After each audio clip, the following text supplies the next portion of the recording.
Mr. President. Senator from Indiana. Mr. President, I rise today in support of the Tax Cuts and Jobs Act. And we know the world has changed a whole lot in the last 30 years. The way we travel, how we communicate, the way we work, our hairstyles, the clothes we wear, the movies we watch, the music we listen to. But one thing hasn't changed. Our outdated tax code hasn't kept up. We simply can't afford to wait any longer. Now is the time to act. Hoosiers need a raise. Working families across America need a raise. American businesses need to remain competitive in what is an increasingly global and hyper-competitive economy. And the bill we're voting on today will provide real relief to all Americans, especially middle-class families and those of modest means. The Tax Cuts and Jobs Act will create a tax code that is simpler, that is fair, and that allows Hoosiers to keep more of their hard-earned money. And that's what they want. This bill we're voting on today will help create an environment where jobs and businesses can grow by making permanent a 21% corporate tax reduction. We have the highest corporate tax rate in the industrialized world. That is no way to remain competitive. We will lighten the burden on small businesses with this legislation. You know, I come from a small business family. My dad, he worked 6, 7 days a week growing up.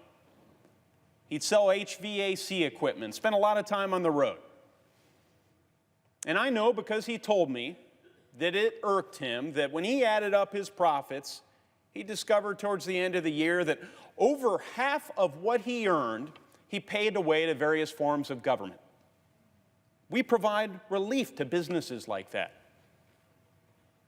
We shift the structure of the international tax system so that foreign profits from U.S.-based companies will be invested right here in American communities, not overseas.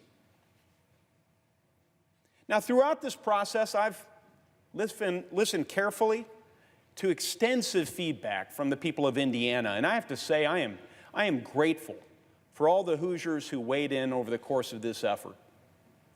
They helped me shape this work product in a way that will more benefit the people of Indiana, today and future generations. I heard, for example, from Susan from Indianapolis.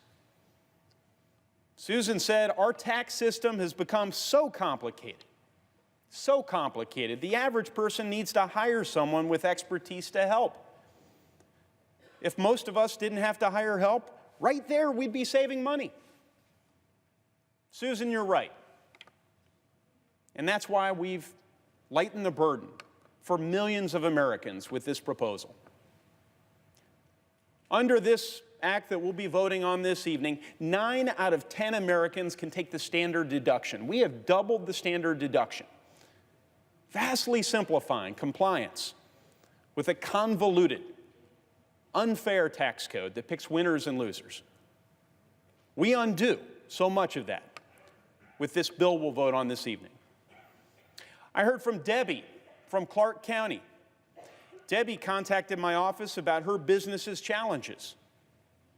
Debbie said the following: "We're constantly striving to reinvest in our company through new equipment and increase wages to hire and retain good employees. A lower tax rate will allow us to buy more equipment and offer better wages." It's common sense.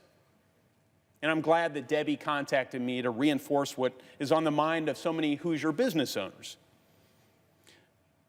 Well, this bill continues and expands the support for Indiana's highest priorities, and that's why I will be supporting it. Among these priorities are deductions for contributions to benefit our charitable organizations, essential to communities throughout Indiana and throughout our country. Keeping tuition waivers for graduate students untaxed. Here again, I thank the graduate students and all the stakeholders throughout Indiana who had concerns related to this issue. They weighed in. We made changes to the legislation to accommodate their concerns. And this will enable Hoosiers to be better equipped to thrive in this ever-changing global economy in which we live. We've managed to maintain the earned income tax credit so that work pays more than joblessness. We've expanded the child tax credit for families trying to make ends meet. We've protected the adoption tax credit so that caring adults can become loving parents. And we've preserved private activity bonds. These benefit low-income housing and help build hospitals and schools and other essential programs in the communities that need them most. Now, the bill also makes good on our promise to repeal what many regard as the most oppressive aspect of Obamacare, the individual mandate tax. I promised Hoosiers for years and years that I would get rid of the individual mandate. Tonight, we'll be fulfilling that promise. In Indiana, nearly 140,000 Hoosiers chose to pay this tax instead of buying insurance they either don't want or can't afford. In my home state, 81% of those who paid this tax made less than $50,000 per year. This comes from the IRS. And 40% of the people who pay this tax make less than $25,000 a year. Tell me this isn't a tax on the working poor.